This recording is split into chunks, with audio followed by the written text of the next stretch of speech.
All right, today we're diving into a really chilling story. This one actually comes to us from a subscriber named Sahil, and it's his own firsthand account of a trip with friends that went, well, horribly wrong. And listen, this isn't just some made-up campfire tale. According to him, every bit of this really happened. We're going to start with this quote from Sahil himself. Let that sink in for a second. A lullaby, right? It's supposed to be this comforting, gentle thing that helps you fall asleep. So how on earth does it become the source of your worst nightmare? That single, chilling idea is really at the heart of this whole story. And this is the moment everything boils over. Just try to imagine it. You wake up at 3:30 in the morning in some hotel room, and you see your friend Samay just calmly singing a lullaby to himself in the mirror. But the reflection looking back at him, it's not his. We're actually starting here, at the peak of the terror, because to really understand how they got to this point, we have to go all the way back to the beginning. So why were they even in Manali in the first place? Well, this wasn't just a regular vacation. It was kind of like an intervention. You had 4 friends, Sahil, Chirag, Arun, and Samay, and they took this trip specifically for Samay. See, he used to be the fun-loving guy, the life of the party. But after his younger brother died in an accident, he just shut down, became quiet, withdrawn. They were really hoping a trip to the mountains would help bring the old Samay back. On their third day, they decided to visit the famous Rohtang Pass. Now, the name itself is basically a huge red flag. In the local language, Rohtang literally translates to Valley of Death or Pile of Corpses. Yeah, any place with a name like that, you just know it's going to have some stories, right? And sure enough, as they were leaving the hotel, the receptionist gives them this friendly but very firm warning. He's like, hey, whatever you do, be back before 6 p.m. He explains that all the locals lock themselves inside after dark because of a legend about a Maya Visaya, which means a deceptive shadow or a spirit.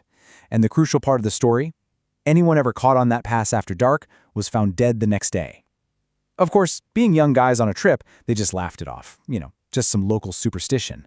And that little mistake set the stage for everything that was about to happen. So they had a great day up there, but they lost track of time. On the drive back, night falls, and this thick, soupy fog rolls in. We're talking so dense, they can barely see the road in front of them.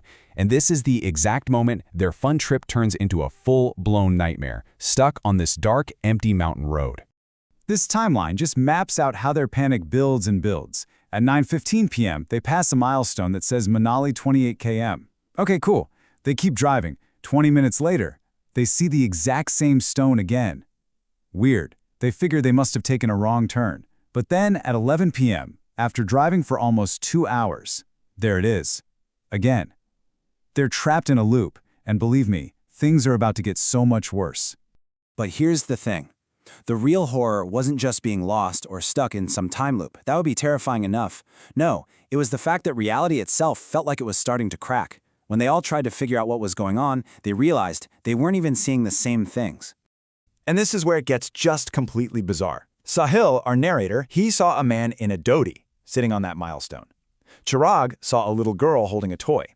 Arun, who was driving, saw a black horse. Each of them, looking at the exact same spot, saw something totally different.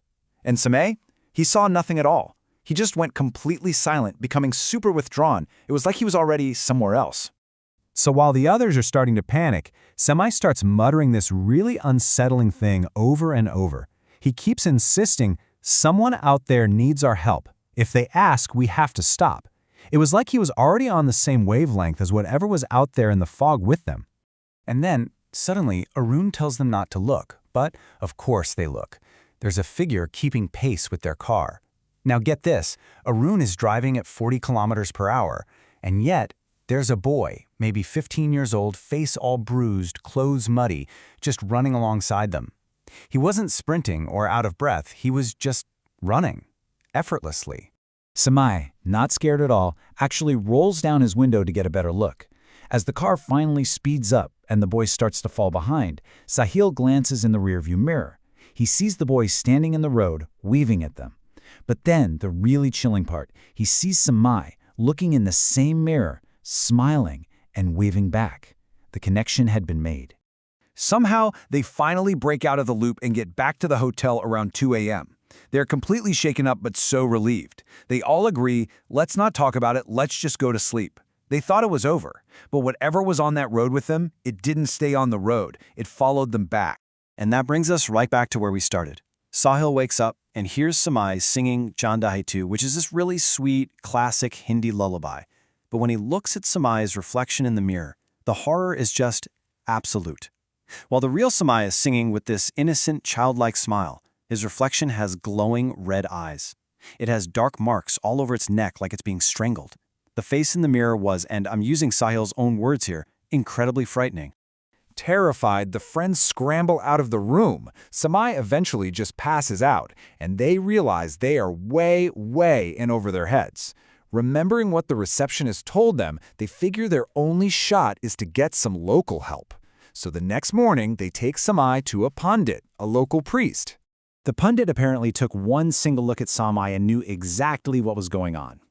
He explained that Samay's grief for his brother had made him vulnerable, spiritually weak. An evil spirit had latched onto him by pretending to be the soul of his lost brother. The pundit performed a series of rituals, and after the final ceremony, Samay just starts to violently vomit this thick black liquid. The unwanted guest was finally gone.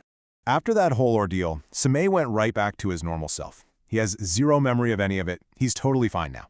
But even though the physical danger is over, the psychological trauma, that stuff sticks around. And for Sahil, it all comes crashing back whenever he thinks of that lullaby. Once a song of comfort, now just a symbol of his most terrifying dream. And this was the last thing that the entity said through Samay, right before he collapsed in that hotel room.